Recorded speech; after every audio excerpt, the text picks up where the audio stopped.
Welcome back to the first Descendants. We are going to be going over on how to get energy activators and crystallization catalysts the fastest way. You can do this in about 5 to 10 minutes if you're very quick with it, and the best thing is you can do this solo, and don't worry, it's easier than you think. So let's go ahead and get started with what you need to do. If this video does help you guys out, please drop a like down below. Let's try to get this video to about 300 likes. That would be absolutely amazing. So first step is complete the game in order to unlock hard mode. Go down to Vespers, make sure it's on hard mode just like this, and go over to the right section, and in the Lost Supply Depot we're going to go to this checkpoint, and we're going to be doing this mission right here.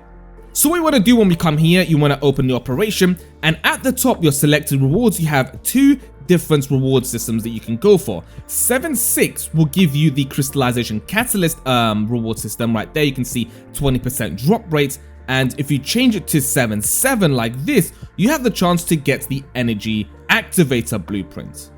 So depending on which one you want, you can switch between the two. And you can see there, the acquisition chance in order to get these is up to 100% depending on your score limits. So what we want to do now is actually increase our kill score to about 200+%. And how we can do that is by selecting this to make it gold and re-rolling, and every time you re-roll you can increase that. Now we want to try get it above 200%. That will make it a lot easier, but make sure that the modifier that you have on right there isn't anything to do with critical hit, because we'll just make it a lot harder. Okay, so this would be perfect if only we didn't have the critical hit damage. Alright, so we have 220%, which is absolutely fine, and now we got these modifiers. So now what we're going to do is go ahead and start it up. So once you're in, go ahead and just complete it as fast as possible. This should take you about 5 minutes to do, 5-6 minutes if you are very quick with it. And the boss at the end shouldn't really be an issue either.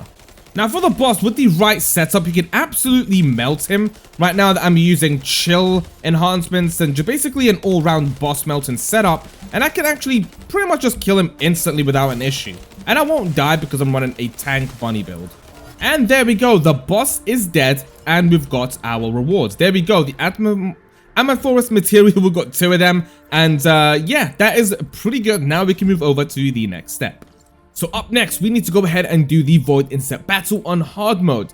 Don't worry if you do not know on how to beat these guys quickly. We're going to be doing the Devourer boss. I've made a video already on how to do the Executioner and Dead Bride solo. Very easy in about 8 minutes each in order to unlock the Devourer boss. He's actually the easiest boss in the entire game. Go ahead and start him up in private mode.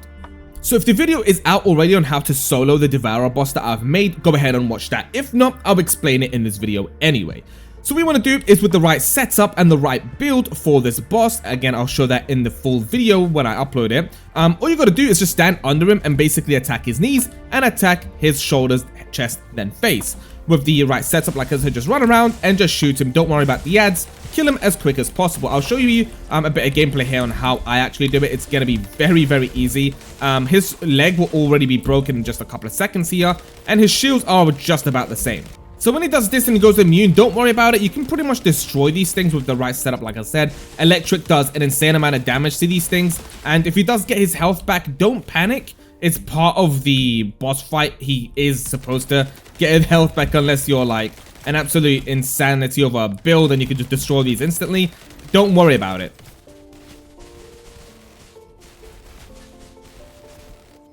Like I said, he will get his health back right here, but don't worry about it. Continue doing his crit spots and you should be able to destroy him.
And there we go, he is dead. Now we can go ahead and pick up our rewards. I actually died right at the end right there. Yeah, so it took me about 5 minutes in DPS to actually kill him.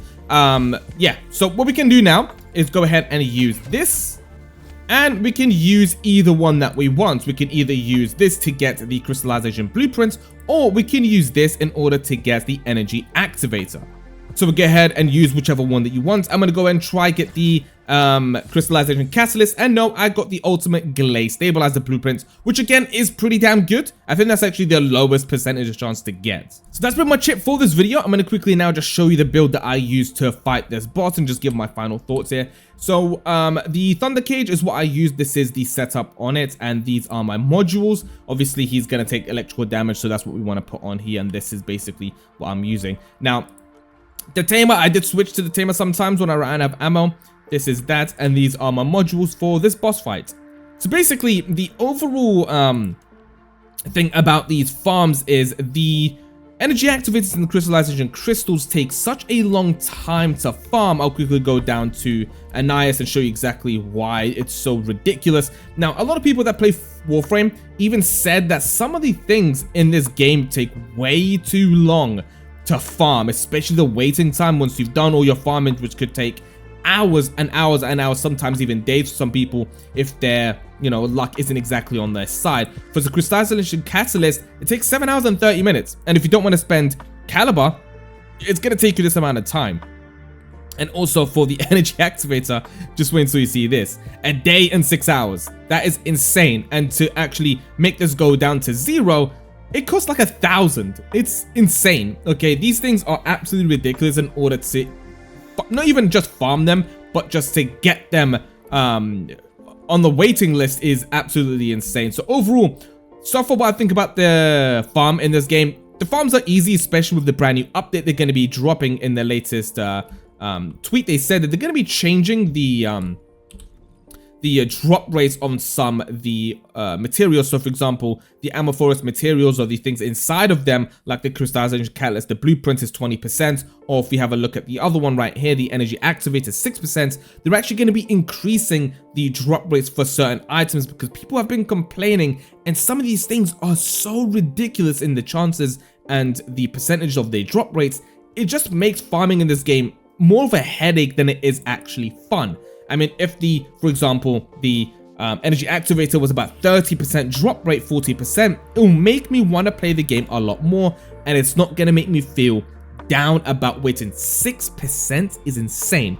Don't even worry about the 6%. Some items in this game, like the Transcendent modules, have a 1.2 drop rate, even 2.5. That is ridiculous, and some of them are very important for builds. But overall, that is the video for today. If there's any updates on the game so far on drop rates and stuff, I will make videos about it and keep you guys updated. That's all for this one. I'll see you all very soon.